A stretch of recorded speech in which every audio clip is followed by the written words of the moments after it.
This is episode 55 of Zen and the Art of Real Estate Investing with my guest, Austin LeFevre. Austin is an entrepreneur, former military intelligence who has quickly gotten up to 25 Airbnbs in 5 years. And he is also the co-founder of Warrior Ethos Life, which we will talk about, which is partly life and partly real estate investing, right? Correct. Yeah. Awesome. Austin, welcome to the show. Thank you. I appreciate it. Happy to be here. Yeah. So I do know from reading stuff beforehand that the interest in real estate started with your grandfather, right? Yeah. He kind of set the tone or the path. I will say this though, my first investment was buying an old family home, almost 100 years old, and my uncles did not give me a discount. Yeah. And did they leave you with some 100-year-old problems as well? Oh yeah, tons. Yeah. But I always tell people that's the best way to learn. Like, just dive in. Yeah, it sucks all the way up until it doesn't. You just keep taking it one project at a time, and before you know it, you're making money, and you're like, holy crap, this actually works. So yeah, and I think, well, did you know when you got into that? Did you have a long-term plan, or were you still trying it out when you got that first property? Man, I had no idea what the hell I was doing. No idea. I remember my, and this has actually become kind of a mantra of mine, is my parents were just like giving me the laundry list of everything that could go wrong. Right. And finally I just got fed up, and I was like, you know what? I hear you, but what if it works? And then all of a sudden they were like, okay. Yeah. And or what if the stuff does go wrong, but you learn from it and don't lose too much money? And that's kind of what I did. I mean, I bought my first property December 2019, 3 months before COVID hit.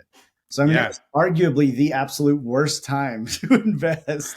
But I learned so much. And now my expectations, because of where I started, it's like I feel like I can get through anything, ups, downs, real estate market, blah, blah. It doesn't really matter to me. I just keep going. Yeah, I mean, I think during the pandemic, obviously Airbnbs just went like full into rage mode, and now like everybody's trying to figure out, can we still go? How has the transition been for you to now, where generally across the country Airbnbs are a little bit overdone, but is it because you have the most in the area that has tourism anyway? Have you been okay on that end? Yeah, I try to push anything that's got a draw within an hour. So I try to make sure that there is some other draw on tourism or something else before I even think about making a move. So yeah, I mean, every property I have is either close to a national park or it's close to some draw that basically guarantees me an additional 25% renting. Even if it's like one of the worst in the area, It's still, just the demand. Like I sought out this area.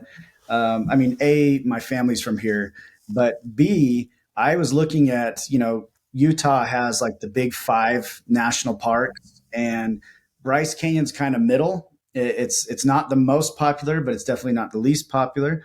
But then I was looking at the statistics, and this probably comes from my military analysis background, where I was like, okay, this is what like AirDNA and B&B Calc, this is what they're telling me.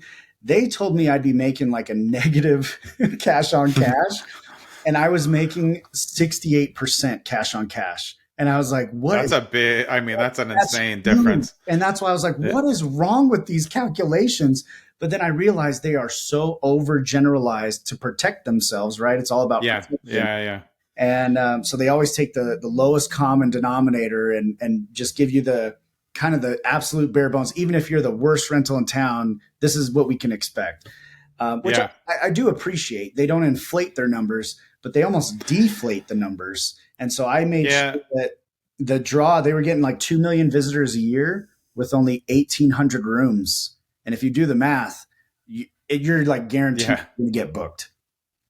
Yeah, but that's a good point for investors to know. Like any type of spreadsheet or online portal, AirDNA, anything else that's going to run it, you still have to work in your own personal knowledge and confidence to know, because those are vetting mechanisms, but they can't be the only thing that you use. You're always going to miss the whole strategy. Like, the area, and then you look at the data, and then you make a decision over the top, and look how well it worked out, 0 to 68%, just because you were doing more than just pumping things into a formula and hoping for the best.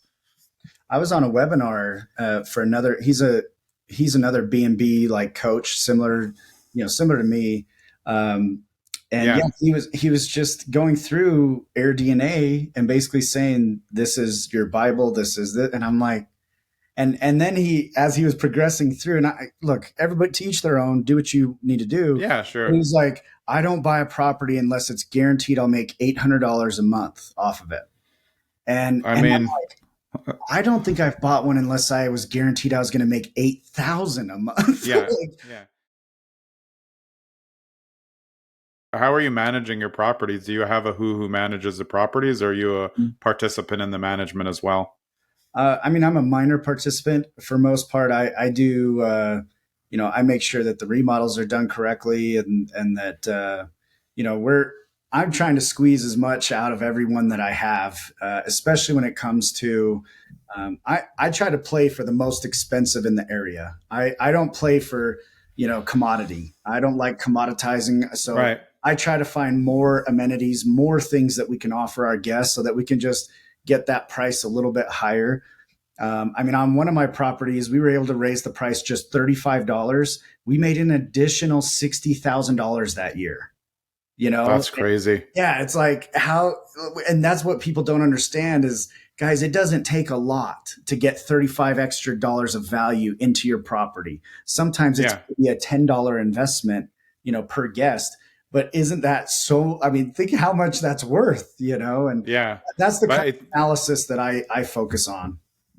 yeah, and I think if you're focused on that and you're thinking guest first, then you're turning it into more of an experience. So maybe you're only going up $35, but your occupancy rate's going to go up because it's obvious from either the photos or the way the listing is that you're taking much. I mean, all of us know who stay in, and I don't stay in hotels. I've stayed in short-term Right. rentals for like 20 years. I don't like Yeah. hotels.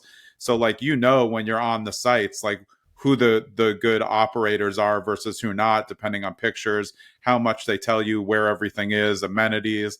That, and when you see all the amenities, like you said, if you can squeeze out like, a hot tub or something, or, access to trails, those things are huge because people, during the pandemic learned like we want to go there and we don't really want to leave. We want to be close to stuff, but a lot of people were doing it as getaways.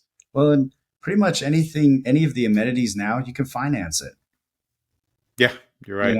And if it's like, okay, this is an additional what, $300 payment a month. Okay, well that's only 3 rooms, and or that's only 2 days of somebody renting one room pays for that hot tub, or whatever the amenity is. So yeah, there's so much opportunity out there, and if people, yeah, I think with my students in the Warrior Ethos Life program, the main thing they struggle with is the fear of like just taking the leap. Once Yeah, they're in it, though, like I have one of my students, man, he is just hungry now. He got his first one, and now he's like, okay, I want another one. Oh, I want another one. And so I'll send my students listings. I'm like, hey guys, like I'm not looking to invest right now because I have like other stuff I'm working on to like level up what I have. I mean, I'm yeah, still investing, but like I've bought 13 units in the last 365 days. So it's like yeah. I'm kind of like, You're okay, good. yeah, let's Yeah, slow down a bit. Let's get everything dialed in perfect. But then, yeah, I'm sending them listings. I'm like, hey guys, check this one out. And there was one, man, my student came in like second on the bid process. Somebody outbid him by like 5 grand. I was like, yeah, no. And it yeah. was it was a good one. It probably would have cash flowed him net probably 40,000 a year, which is, for an Airbnb, that's fantastic. Why do you think like your students are attracted to Airbnbs? Like, what do you think the differential is there between people who are looking for, being traditional multifamily investment versus short-term or mid-term rentals now? I mean, I'm not opposed to that. Like, I don't downplay multifamily. In fact, Yeah, yeah, I really do appreciate it. I think it just takes a lot of money. It's a larger barrier to entry. And so, if you don't know the right people to get the financing for bigger projects like that, um, that's why I think I just promote the Airbnb, because it's just such an easier transition for an average Joe, or to come in and get started, you know? Yeah. Because yeah, every time I've done a bigger deal and going out and finding the right investors, finding the right people, it takes a lot of extra stepping. You know, you really Yeah, for sure. gotta move and you got to talk to a lot of people to get that yes. At least I have. That's been my experience. I'm sure you've been in this game way longer than me, so you probably have such a large network that at this point you're like, that's a piece of cake. Like, Well, I mean, it's like I think like real estate investing at anytime you think something's a piece of cake, you're going to get a lesson from it. You know what I mean? Yeah, you know, anytime you're like, I really got this dialed in, then you just get a new one. I mean, my thing was my sister and I always had a thing. I want to get your take on this. And we did. We ran short-term rentals for years, 10, 15 years. And we had one simple rule. It was if somebody asks any question before they get there, we terminate the booking.